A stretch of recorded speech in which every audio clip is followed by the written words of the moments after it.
우리 옆에 뒤에 분하고 인사하겠습니다. 참 잘 오셨습니다. 우리 같이 인사하겠습니다. 우리 뒤에 분하고 인사하겠습니다. 기도의 용사이십니다. 한번 인사하시겠습니다.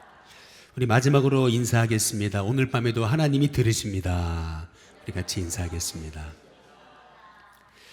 오늘 함께 읽은 말씀은 가장 어두울 때 저 멀리서 비추는 등대의 불빛이 아주 사람들의 마음을 이렇게 소망을 갖게 하고 흐뭇하게 만들듯이 마찬가지로 오늘 가장 절망적인 최악의 상황에서 우리는 하나님의 위로를 보게 되고 그리고 또 다윗 왕의 그 최악의 상황에서 보여준 그 자비심, 사랑의 마음을 우리가 오늘 말씀을 통해서 살펴볼 수가 있습니다.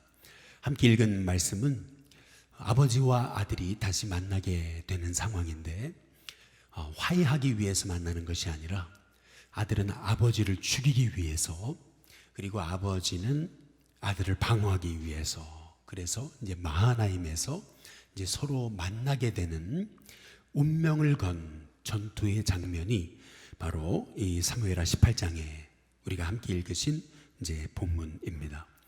오늘 말씀을 통해서 뜻밖의 하나님의 위로를 우리가 발견하게 되고요.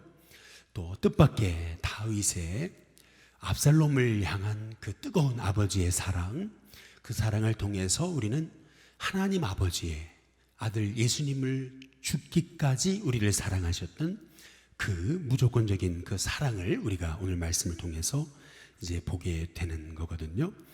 먼저 첫 번째로 오늘 말씀을 통해서 우리는 하나님의 위로가 어디서 오는가라고 하는 것을 이제 우리가 살펴볼 수 있습니다. 우리 사무엘하 17장 한번 27절 한번 읽어 보시면은요. 거기 보면 다윗이 어디에요? 마하나임에 이르렀을 때 이제 이렇게 말하거든요. 이 마하나임은 이제 이 다윗에게는 굉장히 많은 생각이 교차하는 그러한 장소이기도 합니다. 과거에 이 이스라엘이 남과 북으로 갈려졌을 때 사울 왕의 아들 이스보셋이 왕이 됐다고 선언했던 곳이 마하나임이거든요. 그런데 이제 다윗이 지금 여기 이제 또 마하나임에 이르게 되는 겁니다. 지금은 이제 아들 압살롬을 피해서 목숨을 부지하기 위해 아무것도 제대로 가지지 못하고 도망쳐 나온, 몸만 건져 나온, 그래서 도달하게 된 게 이제 마하나임이거든요. 뭐 지금 산 것도 은혜예요. 살게 된 것도 은혜거든요. 그래서 뭐 이렇게 침상도 이렇게 제대로 챙겨오지 못하고 먹을 것도 제대로 챙겨오지 못했습니다. 여기 사무엘하 17장 27절 다윗이 마하나임에 이르렀을 때가 의미하는 것은 뭐냐면은 지금 가장 이 다윗이 최악의 상황 속에서 지금 온 이스라엘 백성들과 함께 가장 절망했을 때를 이제 말하고 있는 거거든요. 지금 아들을 피해 도망쳐 나오느라고 그냥 목숨 하나 부지하기 위해서 뭐 손에 먹을 거 하나 없어요. 얼마나 배가 고픈지 정말 굶주리고 또 지치고 절망한 상황이 오늘 사무엘하 17장 27절 다윗이 마하나임에 이르렀을 때라고 하시는 이 말씀이 우리에게 말씀해 주시는 그 말씀의 상황입니다. 그런데 이러한 절망적인 상황에서 하나님은 한번 따라해 보겠습니다. 뜻밖의 위로. 하나님은 정말 뜻밖의 위로를 뜻밖의 사람에게서 또 뜻밖의 방법으로 하나님이 다윗에게 뜻밖의 위로를 주시는 거거든요. 우리 사무엘하 17장 27절을 다시 보시면은 한번 같이 읽어보실까요? 같이 읽습니다. 시작. 다윗이 마하나임에 이르렀을 때에 암몬 족속에게 속한 라빠 사람 나하스의 아들 누구가요? 소비라는 사람하고, 그리고 로데발 사람 암멜의 아들 또 누구요? 마길이라는 사람, 그리고 또 세 번째 로글림 길레앗 사람 바르실레라는 사람이 이제 다윗과 다 그의 일행을 돕고자 다윗이 가장 절망적인 상황이었을 때 이 다윗을 찾아오게 되는 것을 볼 수 있거든요. 근데 이들이 누구냐면은 우리가 사무엘상 사무엘하를 우리가 좀 살펴보게 되면은 다윗이 힘 있을 때, 언제요? 다윗이 힘 있을 때 그때 돌아보았던 그러한 족속이나 사람들이거든요. 다윗이 힘이 있어가지고 다윗이 그들을 도울 수 있었을 때 도와준 사람들이었어요. 이 다윗의 사실 성품이거든요. 우리가 성령의 열매, 사랑, 희락, 화평, 그리고 자비와 양선, 한번 따라해 보시죠. 자비와 양선. 이것이 그 다윗의 성품이었어요. 그래서 다윗은 잘 됐다고 이 어려운 사람들 돌보지 않고, 그리고 마음이 높아져 가지고 어려운 사람들 품어주지 않는 그러한 인생이 아니었다는 거죠. 힘 있을 때 어려운 사람들 돌아보고 돌봐줬던 사람들이에요. 그들이 다윗이 힘들고 어렵다는 얘기를 듣고 다윗을 이렇게 찾아온 겁니다. 근데 이들이 뭘 가지고 왔냐면은 사무엘하 17장 한번 28절 29절에 보시면은 한번 같이 한번 읽어보시죠. 같이 있습니다. 함께 있습니다. 시작. 침상과 대야와 질그릇과 밀과 보리와 밀가루와 볶은 곡식과 콩과 팥과 볶은 녹두와 29절 꿀과 버터와 양과 치즈를 가져다가 다윗과 그와 함께 한 백성에게 먹게 하였으니 이는 그들 생각에, 그들이 뭐라고 생각했어요? 백성이 들에서 시장하고 고나하고 그 다음 뭐예요? 목마르겠다 함이더라. 여기 소비라는 사람, 마길이라는 사람, 바르실레라는 사람은 다윗과 또한 그들의 일행이 배고플 것이다, 지쳤을 것이다, 고나게 됐을 것이다 라는 그러한 생각을 갖고, 누가 시킨 게 아니에요. 오늘 여기 보면은 그들이 가져왔던 그 구호 물품을 잘 보시면은 28절에 뭐라 그랬어요? 침상이라 그랬어요. 침상. 야, 그들이 도망쳐 나오느라고 뭐 이부자리 가지고 왔겠냐. 그래서 침상을 가지고 왔어요. 그리고 또 뭘 가지고 왔어요? 대야를 가지고 왔어요. 그리고 질그릇, 또 밀과 보리, 그리고 밀가루 볶은 곡식.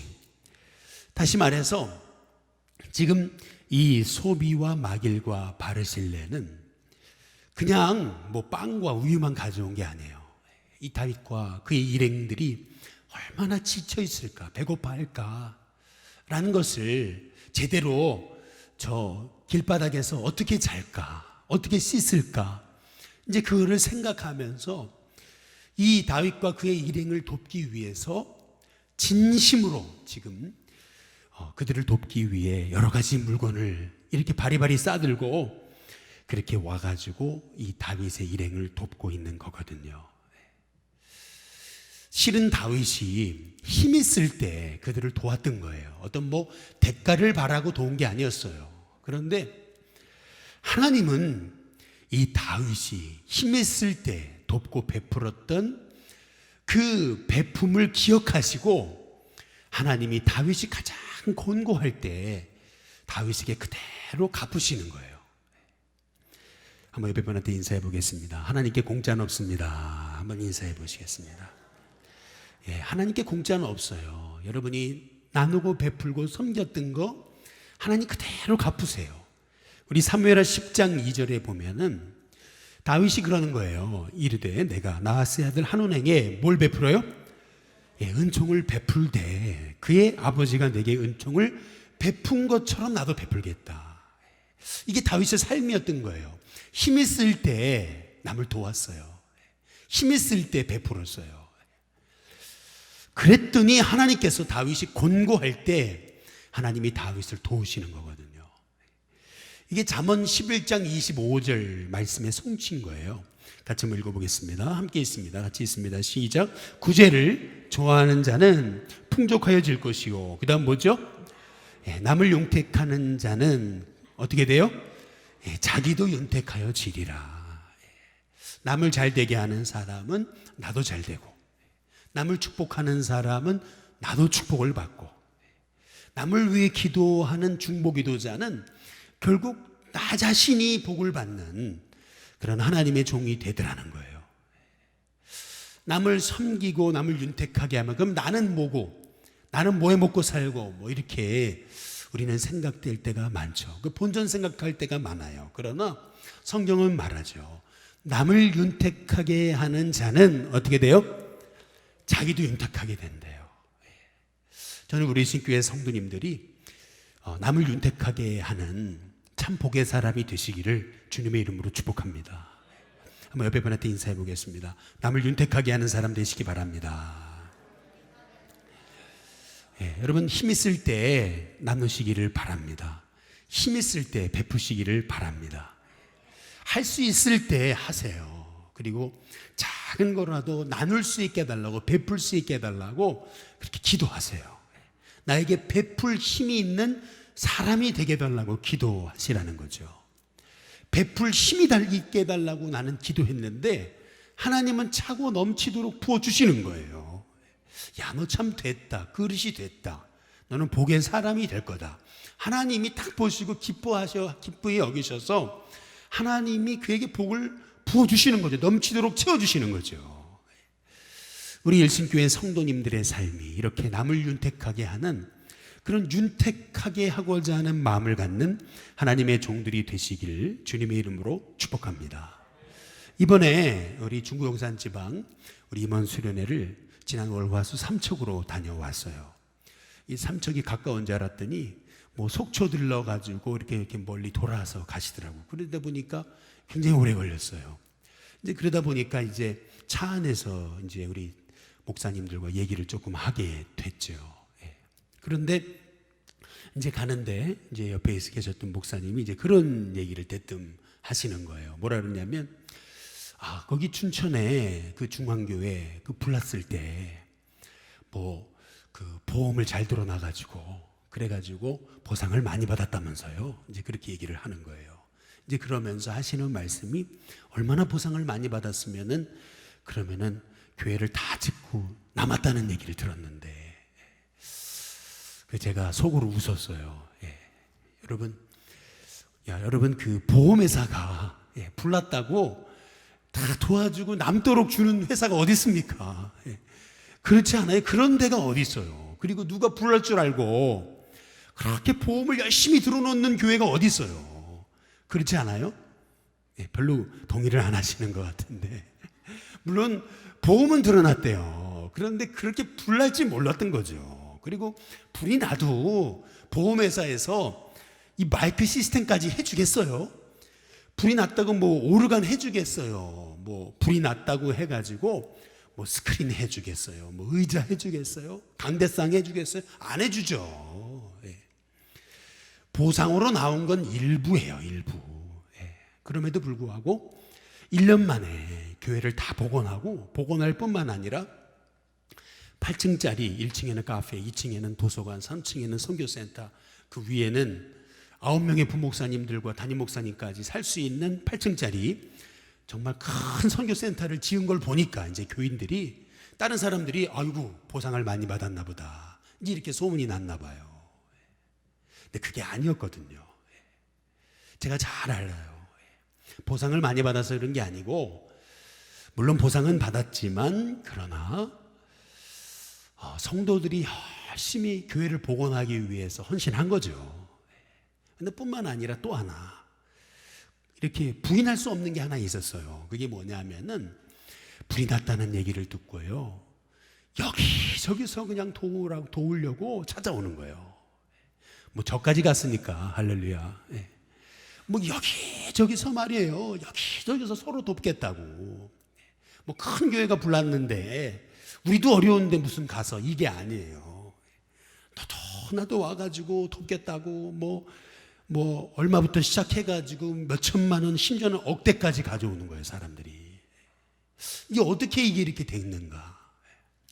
알고 보니까요, 그렇게 교회가 어려웠을 때, 빚더미에 앉아가지고 어렵다는 얘기를 들었을 때, 여기 교회도 건축하고서 빚이 많았지만은 그럼에도 불구하고 그 교회를 살려야 되니까 남몰래 이렇게 돕고, 교회가 빚더미에 앉아서 목사님 어려워가지고 한겨울에도 땔감이 없어가지고 기름이 없어가지고 이 사택 불을 못 넣는 얘기를 듣고 몰래 또 가서 조용히 돕고, 이렇게 힘들고 어려웠을 때 그 영혼들을, 나에게는 그래도 도울 힘이 있잖아요.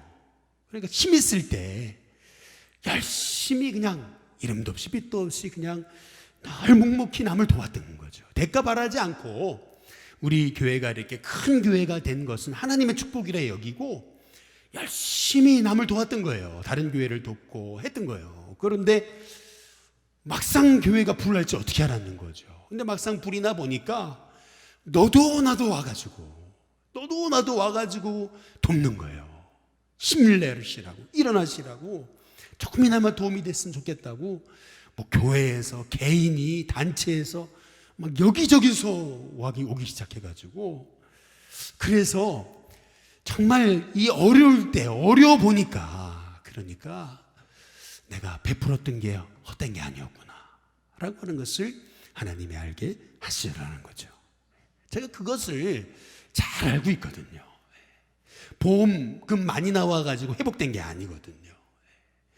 이렇게 따져본다면은 여러분, 저와 여러분도 힘 있을 때, 내가 힘 있을 때 남을 돕고 힘 있을 때 섬긴다는 것은, 그것은 여러분 우리가 마땅히 복받은 자가 행해야 될 주님의 사명이라는 거죠.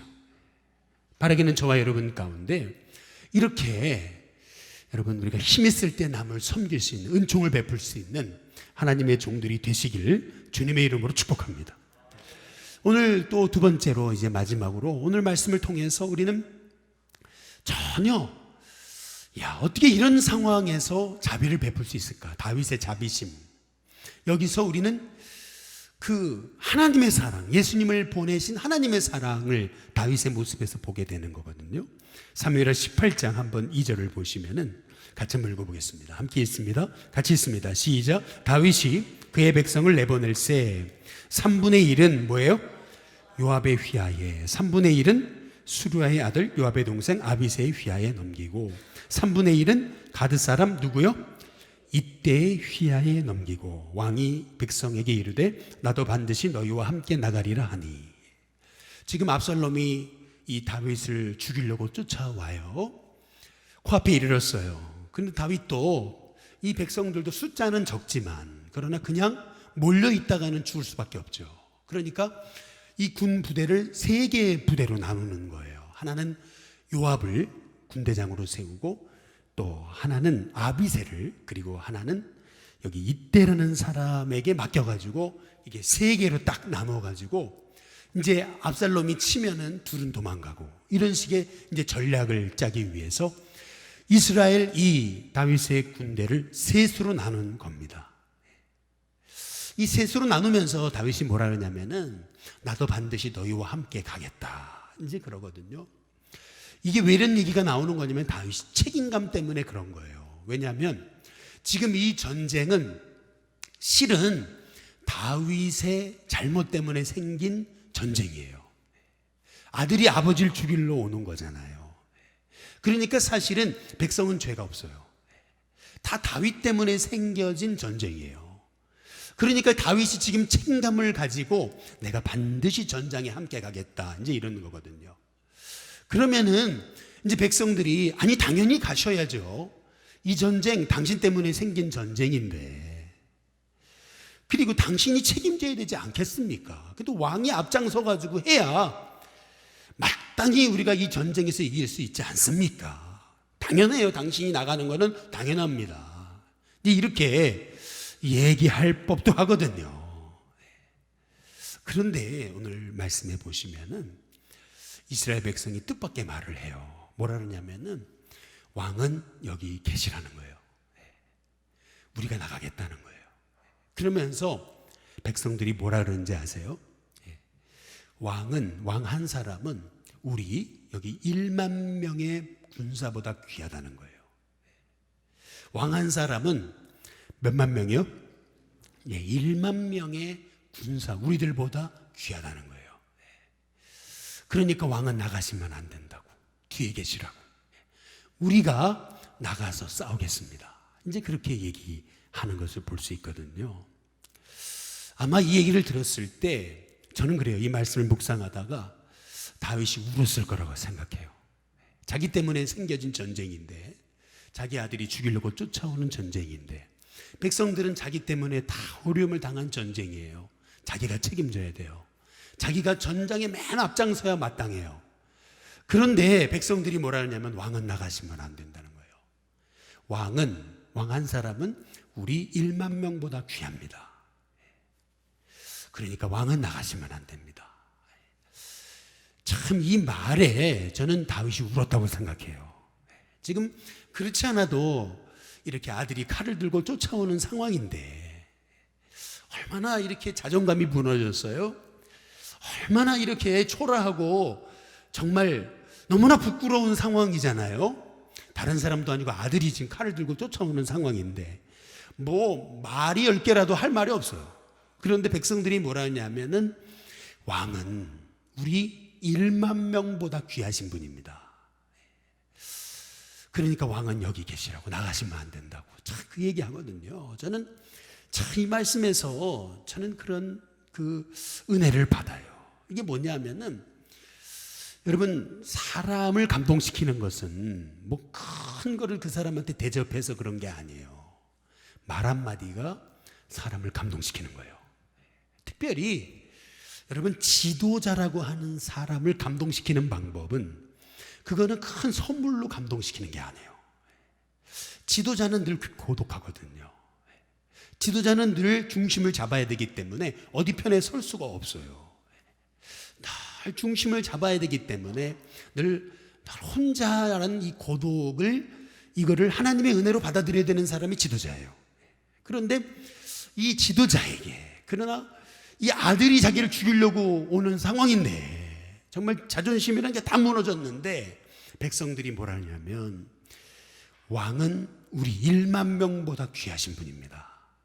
이 말 한마디, 이 말 한마디가요 다윗을 살려놓는 거예요. 그 말 한마디에 다윗이 눈물샘이 터졌다고 저는 생각해요. 주체할 수 없는 눈물샘이 터지면서 야, 지금 아들도 나를 죽이겠다고 쫓아오는 상황에서 저 백성들이 나를 이렇게 생각해 주다니, 그 백성들의 한마디가 다윗으로 하여금 야, 내가 이 백성들을 향해서 내가 목숨을 바치리라, 이제 그런 마음을 갖게 되는 거거든요. 지난번에 우리 교회 집사님 한 분이 이제 저한테 이제 기도를 받게 됐어요. 그런데 이제 기도를 받으시면서 이제 그런 얘기를 하는 거예요. 뭐라 그러냐면은, 목사님, 지난 여름 우리 어린이 성경학교 때 목사님 아이들에게 오셔서 말씀 전해주셔서 너무나 감사했습니다. 그리고 그 말씀에 은혜 받아서 제가 그 은혜를 간직하고 있습니다. 그 말 한마디를 저에게 하시는 거예요. 그런데 참 저는 그 말이 그렇게 저한테 그렇게 감동이 될지 몰랐어요. 야, 제가 그 말 한마디에 제 마음이 이렇게 참 힘들었던 것들이 싹 이렇게 녹아지는 것 같은 느낌이었어요. 이번에 우리 말레이시아 선교팀이 단기 선교를 다녀왔잖아요. 그런데 제가 이제 다녀오고 나서 우리 곽 선교사님한테 너무 감사하다고, 수고했다고 제가 전화를 했어요. 그랬더니 뜻밖의 얘기를 하시는 거예요. 뜻밖의 얘기. 뭐라 하냐면, 거기 그 권민철 목사님이 말레이시아에서 목회한 지가 꽤 오래됐는데, 상당히 오래됐는데, 많은 선교팀이 여름에 보통 2팀, 3팀, 올해에만 딱 한 팀, 우리 교회만 왔다 갔다는 거예요. 그 많은 선교팀이 그렇게 선교를 하고 돌아왔는 그 많은 선교팀이 돌아가고 나서 한 번도 감사 편지를 보낸 팀이 없었다는 거예요. 그런데 우리 교회 선교팀의 한 권사님이 감사 편지를 보낸 거예요. 그래서 얘기하는 게 그거예요. 이야, 역시 기도하는 교회는 다르다고. 할렐루야. 그 편지 하나에 이 목사님이 감동한 거예요. 여지껏 많은 선교팀이 선교를 다녀왔지만은 감사하다고 편지를 보낸 교회는 일식교회밖에 없다는 거예요. 그래서 제가 너무 놀란 거죠. 여러분 보세요. 이게 우리가 사실은 큰 걸로 사람을 감동시키는 게 아니에요.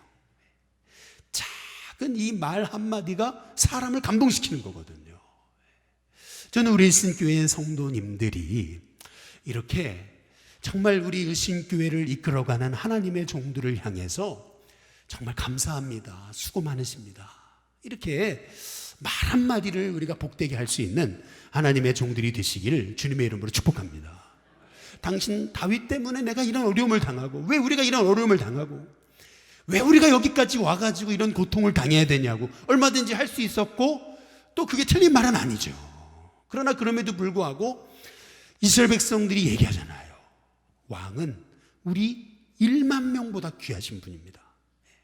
야, 이게 저는 엄청난 은혜라고 생각해요. 이 말 한마디에 다윗이 무너졌다고 생각해요.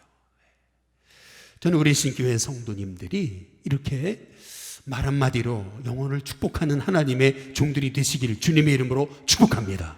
옆에 분한테 인사해 보겠습니다. 말로 축복하는 종이 되시기를 바랍니다. 한번 인사해 보시겠습니다. 그런데 오늘 여기 말씀해 보시면 이제 마지막으로 여기 보면은 이런 상황에서 이제 다윗이 정말 뜻밖의 얘기를 하는 거예요. 이제 이게 오늘 결론입니다. 우리 사무엘하 18장 5절에 보시면은 같이 한번 읽어보시죠. 같이 읽어보겠습니다. 함께 있습니다. 시작. 왕이 요압과 아비새와 이때에게 명령하여 이르되 나를 위하여, 그 다음 뭐죠? 젊은 압살롬을 어떻게 하라고요? 너그러이 대화라 하니 왕이 압살롬을 위하여 모든 군 지휘관에게, 그 다음 뭐예요? 명령할 때에 백성들이 어떻게 했다고요? 다 들으니라. 여기 보면은 다윗이 뜻밖의 얘기를 하는 거예요. 지금 아들이 죽이려고 쫓아오고 있어요. 지금 상황은요, 지금 다윗의 군사들이 압살롬을 이길 수 있다고 장담할 수 있는 상황이 아니었습니다. 지금 압살롬의 군사가 훨씬 많았습니다. 몇 배나 더 많았어요. 더구나 압살롬의 군사들은 사기가 충전해 있어요. 그래서 지금 얼마든지 다윗을 죽일 수 있다라고 하는 그런 마음을 가지고 온 이스라엘 군사들을 다 모아가지고 쫓아오고 있어요. 절대 이길 수 있는 상황이 아니에요. 그런데 다윗이 뭐라 그러죠? 요압과 아비새와 이때, 이 세 군대 장관, 세 분대로 나눈 이 군대 장관에게 뭐 한 거예요? 한번 따라해 보겠습니다. 명령하여. 명령입니다. 이게 중요한 얘기예요. 두 번이나 명령하여, 명령할 때에 라고 얘기하잖아요. 권면이 아닙니다. 이게 의미하는 게 뭐냐면 요압과 아비새와 그리고 이때만을 불러놓고 조용히 그냥 내가 당부하는데 압살롬 철이 없어 그런데 나를 봐줘서 꼭 이 압살롬 좀 살려줘라, 꼭 부탁한다, 이 얘기가 아니에요. 여러분, 이 얘기가 아니라 지금 요압과 아비새와 이때에게 명령하는 거예요. 명령합니다.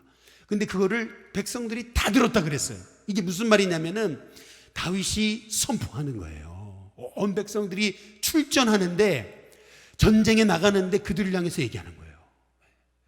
너희들이 정말 나를 위한다면 왕이여, 왕은 우리 1만 명보다 귀한 분이십니다. 그 얘기를 들었을 때 다윗이 울었지만은, 그러나 백성들한테 얘기하는 거예요. 나를 정말 위한다면, 나를 위한다면 젊은 압살롬, 철이 없어 그렇다고, 그 젊은 압살롬을 어떻게 하라고요? 한번 따라해 보겠습니다. 너그러이 대화라. 이게 뭐예요? 죽여서는 안 된다는 거예요. 꼭 살려서 데리고 와야 된다. 너그러이 대화라. 그를 꼭 살려서 데리고 와라. 이거를 권면이 아니에요. 명령입니다. 명령하고 있어요. 저는 이 다윗의 모습을 보면서 전혀 뜻밖의 상황에서 다윗은 압살롬을 용서하고 있어요. 그의 자비심은 하나님이 보여주신 예수님을 보내신 십자가 사랑과도 같아요. 여기 로마서 한번 5장 8절에 보시면은 우리가 아직 뭐 되었을 때요? 죄인 되었을 때 그리스도께서 우리를 위해서 어떻게 하셨다고요? 죽으심으로 하나님께서 우리에 대한 자기의 뭐요? 사랑을 어떻게 하신 거예요? 확증하셨느니라. 예. 우리가 아직 의인 되었을 때가 아니잖아요. 내가 뭐 금요철에도 한 번 안 빠지고 새벽기도도 안 빠지고 주일 성수도 잘하고 11조도 잘 내고 전도도 열심히 하고 할 때 예수님이 날 위해 죽으신 게 아니에요. 예수님이 날 위해 죽으신 것은 내가 죄 가운데 빠져서 하나님께 불순종하고 하나님의 마음을 아프게 하고, 심지어는 로마서 5장 10절에 보니까 우리가 뭐 되었을 때예요?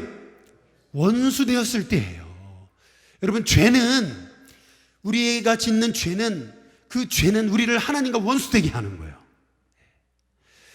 이 죄는 하나님과 우리 사이를 갈라놔서 더 이상 하나님 앞에 가까이 나아갈 수 없게 만든 거예요. 죄 짓는 모든 죄인은 다 원수인 거예요. 하나님과 원수가 되는 거죠.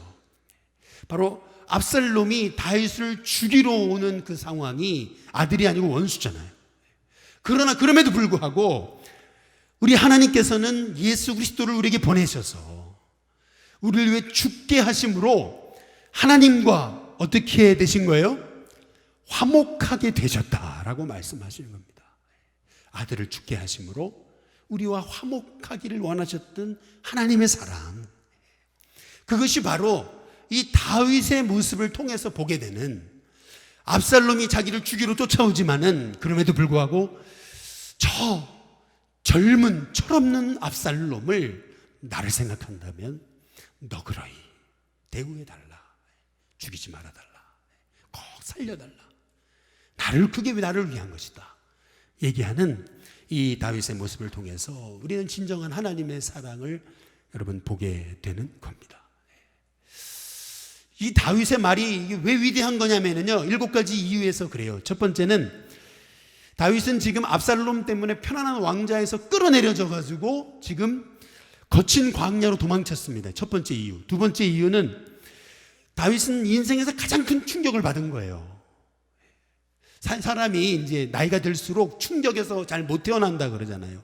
다윗은 지금 나이가 들었어요. 큰 충격을 받았어요. 그러나 지금 다윗은 압살롬을 너그러이 대우하라 그럽니다. 그다음에 세 번째, 나중에 알고 보니까 이 압살롬이 꾸민 계략은 그냥 잠깐 아버지한테 삐친 게 아니에요. 아버지를 죽이려고 수년 동안 기획한 거예요. 음모를 꾸민 거예요. 치밀하게. 또 네 번째, 이 다윗의 이 고백이 위대한 이유는 뭐냐면은, 아까 말씀드린 대로 지금 다윗은 절대 지금 이 압살롬의 군사들과 싸워서 이길이라는 보장이 없어요. 지금 완전히 열세, 전략적인 열세, 이 군사의 수로 보나 뭐로 보나 열세에 있는 상황입니다. 그리고 지금 다윗이 있는 이 광야는 다윗이 트라우마가 있는 데입니다. 사울에게 트라우마가 있고, 그리고 또 그 사울의 아들이었던 이스보셋에게 또 트라우마가 있는 이 마하나임이라는 곳이에요, 이게. 그리고 여섯 번째, 다윗이요, 옛날에 그 광야에서 쫓길 때는 젊기라도 했어요. 그런데 지금 다윗은 늙었어요. 힘이 없어요. 그리고 마지막 7번째 이유는 뭐냐면, 이런 상황에서 여전히 압살롬은 다윗을 죽이려고 달려오고 있는 상황입니다. 그러나 다윗은 지금 뭐라고 그래요? 나를 위해서 저 철없는 젊은 압살롬을 너그러이 대화라. 참 이게 위대한 고백이죠.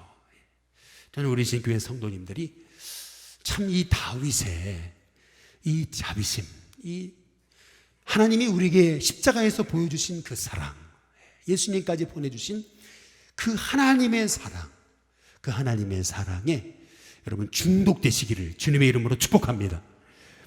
우리 같이 복음성과 함께 찬양하시고 우리 함께 기도하겠습니다.